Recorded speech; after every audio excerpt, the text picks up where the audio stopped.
Saudação internauta, mais um vídeo. Hoje estaremos comentando rapidamente sobre uma palavra grega, né? Nesse quadro dicionário do Novo Testamento grego, né? Você encontra geralmente as palavras em uma ferramenta, né? Uma obra chamada léxico, né? Muito mais conhecida como léxico, né? Do que dicionário. Porém trouxe o termo dicionário exatamente por ser mais popular, ser mais reconhecido por qualquer pessoa, né? Entender qual a ideia. Então é isso, o quadro se chama Dicionário do Novo Testamento Grego, e aí estaremos trazendo aqui para essa questão a palavra Christos, né? A palavra Christos faz parte de um conjunto de palavras que começa exatamente com essa letra grega, a letra Chi, né? Exatamente aqui, ó, Chi. Essa primeira letra aqui, deixa eu ver aqui, pronto, é essa que está aqui, né? Essa letra aparece mais ou menos no Novo Testamento, palavras mais ou menos, umas 114 palavras, né, aproximadamente, estão escritas no Novo Testamento, aparece no Novo Testamento com essa letra aqui. Então essa letra ela tem uma leitura difícil, né, mais um né. Então você tem a palavra Christos. A palavra Christos é uma das palavras muito conhecidas no Novo Testamento, e a gente vai ver algumas informações sobre ela aqui, né. É mais um apanhado de informações sobre a palavra, muito mais do que a aplicação dessa palavra e tudo mais. A gente vai ver algumas informações sobre essa palavra aqui. Espero que o vídeo te ajude de alguma forma, né? Vamos lá então. Nós temos a palavra da vez, a palavra Christos, né? Christos. E aí nós temos aqui a tradução dessa palavra, ela pode muito bem ser traduzida no sentido de ungido, pode aparecer em algum texto como ungido. Cristo, às vezes quando você observar a palavra Cristo ali, claramente a palavra Christos. Ungido também aparece com essa tradução, né, de ungido, também a palavra Christos. Pode aparecer também como Messias, né, ou Messias, né, em alguns textos aí. Aí nós temos aqui alguma informação sobre essa palavra. A palavra Christos significa untado, né, ungido, e também como substantivo, no caso aqui seria o Don Christon, né, Christon, seria um unguentado também, e nunca se refere a pessoas na esfera não bíblica, né? Isso aí é o que diz o Kittel, aí na página 732, né? Essa página aí. Bom, basicamente essa palavra Christos, né, ungido, ela está dentro dessa ideia de unção. Os reis, quando você pega ali, por exemplo, vai estudar um pouco do Antigo Testamento, você vai ver os reis ungidos, né, a ideia de ungir alguém, ungir um rei, ungir mortos, ungir enfermos, enfim, toda essa parte de unção. Em alguns contextos também ela vai aparecer no Antigo Testamento fora dessa ideia, que é o caso ali de Isaías 45, acho que é isso, né, que fala lá sobre o rei Ciro como sendo o meu ungido, né? Então é uma das ocorrências ali. Na Septuaginta ela aparece também muitas vezes, também um pouco mais do que no Novo Testamento. Essa palavra também já para cumprir essa boa parte dessa demanda que estou colocando aqui nesse sentido, tá? Então, trouxe aí. Como que eu encontro essa palavra no dicionário? Sabemos que as palavras gregas, diferentes do português, os substantivos, por exemplo, eles vão criando formas dentro do texto, né? Uma palavra que você encontra, por exemplo, a palavra menino em português, o que você pode exatamente ter diferente seria a palavra meninos no plural, né? Que eu lembro agora seria isso. Em grego não, você teria aí pelo menos umas 4 a 5 formas diferentes da palavra menino, e isso dificulta você meio que encontrar aquela palavra que você acabou de tomar conhecimento, tá? Então, eu vou estar mostrando isso aqui também, como que essa palavra aparece, quais são as formas e tudo mais, para que a partir daqui você consiga exatamente localizar no texto e saber, e não ser preciso perguntar, mas aqui é outra palavra, né? Como é que essa palavra eu ouvi assim, agora listada dessa forma? Seria outra palavra? E dá um significado que não tem nada a ver com aquilo, né? Só entender esse movimento aí, que é exatamente que as palavras elas são declinadas aí a depender das circunstâncias. Bom, então como que eu encontro essa palavra no dicionário? Exatamente essa forma que está aparecendo aqui é que você vai encontrar no dicionário, a palavra Christos, né? Essa aqui é a forma genitiva do meio, né? Christu, né? E aí nós temos aqui o artigo, ele vem, o artigo geralmente ele vem aqui na frente, ó, o artigo masculino ho, então Ho Christos, né? Que significa o Cristo, ou ungido, ou o Messias, enfim. Bom, é isso. Você vai encontrar exatamente dessa forma aqui, exatamente essa forma aqui que o léxico vai mostrar, geralmente, né, se for um léxico, né, que tem essa característica. Tem léxico que não vai mostrar isso aqui, mas em geral os léxicos vão mostrar essa forma com essas informações aqui também, né, genitivo e também o artigo. Bom, vamos lá então. Qual a declinação que essa palavra pertence, né? Os substantivos eles pertencem a algumas declinações, a forma, e a depender da declinação que ele pertence, ele vai se deformar de uma forma, ele vai se deformar diferentemente, né, de outros substantivos, tem tudo isso, né? Então, esse substantivo ele pertence à segunda declinação, né? Isso aí já a gente poderia ver outra forma, né? Bom, as ocorrências dele no Novo Testamento é exatamente isso aqui, ó, 528 vezes, um pouquinho a mais, um pouquinho a menos, a depender do texto grego, a depender de algumas questões, mas em geral é isso, né? Para ter um número mais assim preciso, 228 vezes.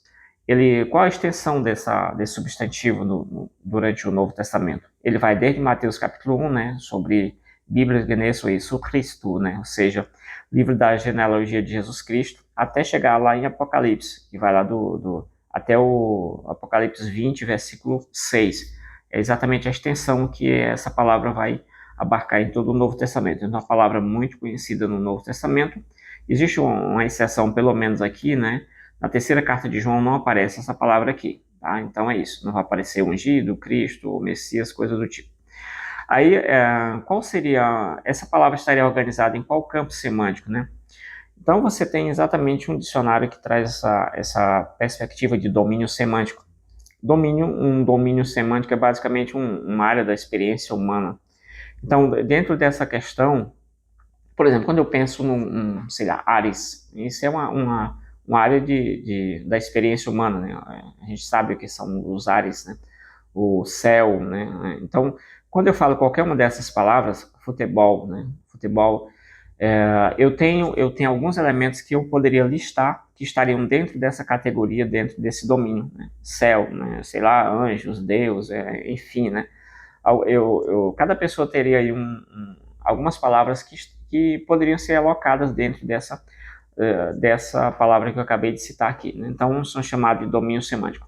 Dentro dessa ideia de domínio semântico, a preocupação maior não é, na verdade, com o diverso significado de uma palavra, né? O significado diferente de uma única palavra, mas a preocupação, né? A preocupação realmente é com as diferentes palavras, os significados semelhantes, mas relativamente semelhantes que as diferentes palavras elas têm, né? Então você junta palavras aí como Deus, anjos, enfim, dentro de uma área chamada céu, então, de seres poderosos ou coisa do tipo, você vai criando algumas caixinhas para colocar essas palavras, fica mais fácil, né? Então essa é a função. O domínio semântico, essa palavra ela pertence a dois domínios semânticos. O primeiro domínio semântico é de atividades religiosas e mais especificamente um subdomínio dela, né?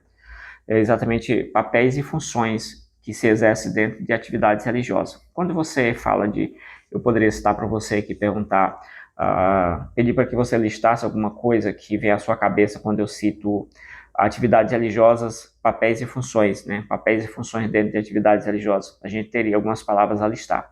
Então, Cristo estaria aqui dentro desse campo semântico de atividades religiosas, papéis e funções, né? Funções aqui dentro dessa atividade. Então, seria aqui a palavra, esse códigozinho aqui que você encontra, né? Está dentro desse campo semântico, exatamente esse código aí vai identificar isso aí. Bom, dentro desse campo semântico aqui, de papéis e funções, nós temos literalmente alguém que foi ungido. No Novo Testamento, faz referência a títulos para Jesus como Messias, mas em muitos contextos, e especialmente sem um artigo, Christos se torna parte do nome de Jesus, né? Ele vai remeter a um outro domínio semântico aqui, né? E aí nós temos a ideia de que é Messias, em vários idiomas, a ideia de Christos, né? O Cristo, então, Messias, como uma referência ao Messias, ocorre em uma forma transliterada baseada em Christos, em grego, ou em Messias, no caso, no hebraico aqui. Então, são informações adicionais relacionadas a esse campo. O que essa palavra representa quando ela faz parte desse campo? Ela está abarcando toda essa ideia aqui já exposta, tá? Bom, nós temos o segundo domínio semântico, que é exatamente nome de pessoas. Se eu pedir para que você liste nos comentários o nome de pessoas, você vai lembrar de Pedro, de Antônio, de João, de Francisco, esses nomes aí, ou qualquer, até mesmo do seus filhos, seus parentes, porque esse campo semântico, ele é uma área da experiência humana, né? Então, nós seres humanos, quando falamos em nomes, nós já temos ali uma lista enorme se eu perguntar, Francisco, faz parte de um domínio semântico de nome de pessoas? Sim, claro, né? Lugares também, você pode ter vários nomes de lugares, ou vários nomes referentes a lugares, né? Bom, esse é o segundo campo semântico que essa palavra está a pertencer. Nesse domínio semântico aqui de nome de pessoas, aparece aqui a seguinte observação: a tradução grega da palavra hebraica e aramaica Messias, né? Um nome próprio para Jesus. Então, nesse quesito, essa palavra Christos, ela não aparece somente como título, mas aqui ela aparece como uma parte do nome de Jesus. Então, Mateus capítulo 1, versículo 1, seria isso, Cristo, né? Ou seja, Jesus Cristo, de Jesus Cristo, lá no caso do texto, né? Então é isso. Essas são as informações adicionais. Aqui eu trouxe mais algumas questões. Aqui alguns léxicos, por exemplo, que vão discorrer um pouquinho sobre essa palavra, que para ser esfregado como unção, bálsamo, ele vai trazendo algumas informações, ungido, né, Messias, vai trazendo algumas informações. Esse é um léxico mais de grego mais clássico, né, mais geral, não necessariamente do Novo Testamento. Então, só mesmo para contextualizar um pouquinho aqui do significado também, Legrambaí, né, eu trouxe aqui a ideia do Christos como ungido, né, revestido, untado, ó Cristo, ungido do Senhor Jesus, e Jesus Cristo, por exemplo, tal e tal. São informações adicionais mesmo, só para a gente ter uma ideia. Bom, como que essa palavra aparece no Novo Testamento? Você vai encontrar essa palavra aqui, que é a ideia da declinação, na segunda declinação, que ela é de segunda declinação, você vai encontrar essa palavra no texto grego assim. A primeira que eu poderia listar, na forma, deixa eu ver aqui, pá. Bom, ela vai aparecer nessa forma, que é uma forma que ela pode significar, por exemplo, o sujeito da frase, um predicativo, uma informação a respeito do sujeito, enfim, uma qualidade, enfim. Aí você tem de onde que você vai encontrar essa palavra, de onde, qual a extensão dessa palavra nessa forma aqui, veja bem, qual é a forma? Christos. Aqui fora do texto, esse acento geralmente é para cá, tá? Que eu coloquei porque eu já peguei direto do texto para não ter muito trabalho, mas o acento separado do texto é para cá. Dentro do texto, se tiver a palavra na frente, geralmente ele vai ficar ao contrário como está aqui. Beleza, então, quais seriam exatamente as formas que essa palavra vai aparecer? Ela vai aparecer como Christos, ela vai de Mateus capítulo 1, versículo 16, até 1 João 5 e 6. Ela pode aparecer também na forma acusativa, que é como objeto direto, por exemplo, eles levaram, ele levou a cruz. Levou o quê? A cruz é o complemento do verbo, né? Vai nesse sentido, né? E eles levaram a Cristo, por exemplo, né? Se tivesse esse versículo. Pode aparecer como Christon, é outra forma, mas é a mesma palavra, o mesmo significado, só vai mudar a posição que essa palavra ocupa na frase ou na oração. O que ela é? Ela é o sujeito, enfim. Aí você tem, só voltando um pouquinho aqui, nessa forma você vai encontrar 111 vezes essa palavra desse jeito aí, que está em vermelho. Já dessa forma aqui, dessa outra forma, você vai encontrar 65 vezes, né? Ou seja, muitas vezes ainda você vai encontrar na leitura do Novo Testamento em grego, você vai encontrar essa palavra dessa forma, Christon, que é uma chamada tecnicamente de acusativo, né? Bom, ele vai de onde? Vai desde Mateus 27, aqui, 17, até Judas 1 e 4, né? Você vai encontrar também essa palavra como Christu, que é exatamente o genitivo, que aparece lá em Mateus 1, né? Genealogia de Jesus Cristo, né? Ou seja, que aqui você vai encontrar na tradução a partícula aí, de Maria, enfim, esses termos aí, essa partículazinha aí, você vai encontrar para dizer que alguma coisa pertence a alguém, que alguma coisa é feita de alguma coisa, ou de conteúdo tal, né? Enfim, ele entrou na casa de Pedro, né? Então a casa ali de Pedro, essa expressão estaria no caso genitivo, né? Indicando posse às vezes, enfim, são vários tipos de genitivo. E você vai encontrar no genitivo 248 vezes. Então, a maioria das vezes você vai encontrar essa palavra em grego no Novo Testamento. Essa palavra grega é nessa forma aqui, ó. Christou. Christou. Acento aqui, ó. Christou, né? É isso. Aqui você tem um ditongo, né? Então, Christou é a leitura só aqui, tu. Não tou, né? Mas é tu. Porque aí você tem o ditongo e une-se a essas letras aí. Basicamente isso aqui. Então, você vai encontrar também nessa forma aqui, ó. Christó. Christó. Então, você vai encontrar aqui Christó, nesse sentido, nessa forma, que vai desde Romanos 3 e 24 até Judas 1 e 1, essa forma aqui chamada dativo, né? Objeto indireto aí também que se fala. Enfim, tem o uso de preposição, enfim, ele falou para ele, né? Você tem aí essa ideia. Bom, aqui nós temos essa forma, você vai encontrar 103 vezes no Novo Testamento essa forma aí, Christó, né? Isso aí é bom que você já vai pegando aqui a forma. E existe uma única ocorrência dessa palavra aqui, no caso vocativo, né? Uma espécie de chamamento aqui, ó. Tá vendo aqui, ó? Ó, Christé, Christé. Uma única vez aqui, ó. Tá? Que versículo é esse? O versículo é esse aqui, ó. Profetiza para nós, ó Cristo. Isso é um vocativo, ó. Cristo aparecendo no vocativo como uma espécie de um chamamento aqui. Profetiza para nós, ó Cristo. Quem foi que bateu em você ou quem foi que te bateu, né?